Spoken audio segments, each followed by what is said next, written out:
Multiple fission. It is the process.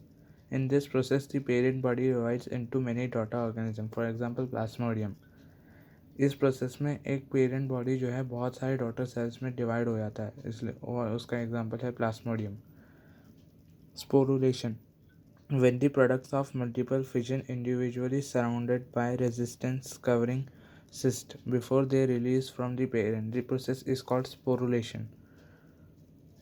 इसका मतलब है जब कोई प्रोडक्ट मल्टीपल फिजन से सराउंड होता है रेजिस्टेंस कवरिंग से, वो भी पेरेंट बॉडी रिलीज करने से पहले, तो उस प्रोसेस को कहते हैं sporulation. And the insisted products are called spores. और जो उसके प्रोडक्ट्स है उसको स्पोर्स कहते हैं. The spores remain inactive during unfavourable conditions. ये जो स्पोर्स हैं वो इनएक्टिव रहते हैं अनफेवरेबल कंडीशंस में. दी spores during favorable conditions the cyst hatches and organism grows into an adult. जब फेवरेबल कंडीशंस उसको मिलेंगे तो वो ग्रो करेगा एक अडल्ट में. फॉर एग्जांपल अमीबा, जैसे आप यहाँ देख सकते हैं sporulation in amoeba. Fragmentation. It is a type of asexual reproduction when an organism splits into fragments which later develop into mature individual. For example, Spirogyra, fungi, sea stars and some annelids.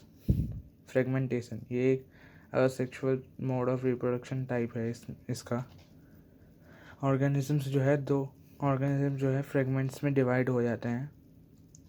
For example, Spirogyra या fungi. Regeneration. It is the process of renewal, restoration and growth. It takes place at the level of the cells, tissues and organs. This process is common in Hydra, Planaria and Echinoderms. A lizard can shed a part of tail to escape from enemies.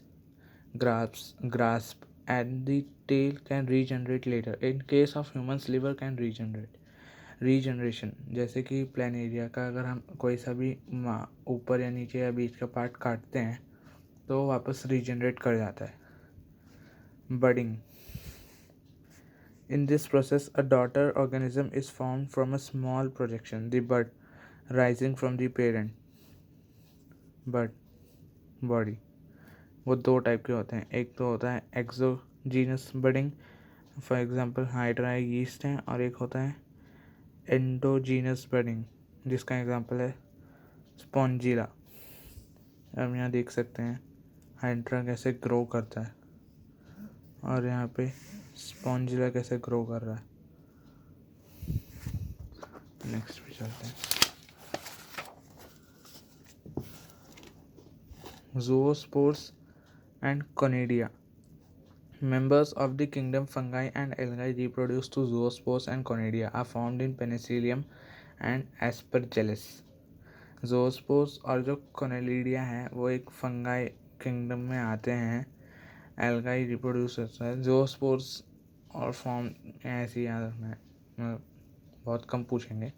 Vegetative propagation in plants. The term vegetative reproduction is frequently used instead of asexual reproduction. The units of vegetative propagation are called vegetative propagals. Some examples are runner oxalis,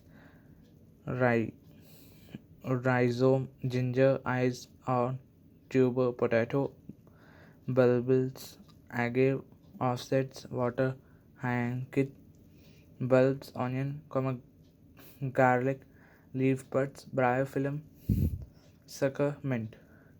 इसे भी याद रखना है.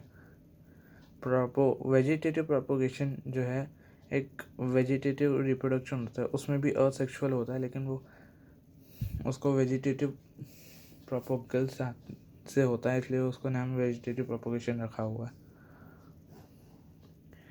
In plants like potato, sugar cane, ginger, the small plantlets arise from the nodes present in the modified stems of these plants.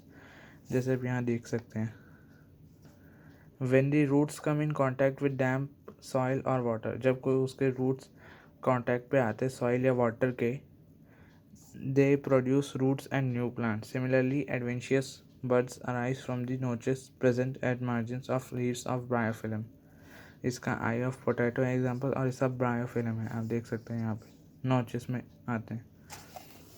फिर next sexual reproduction.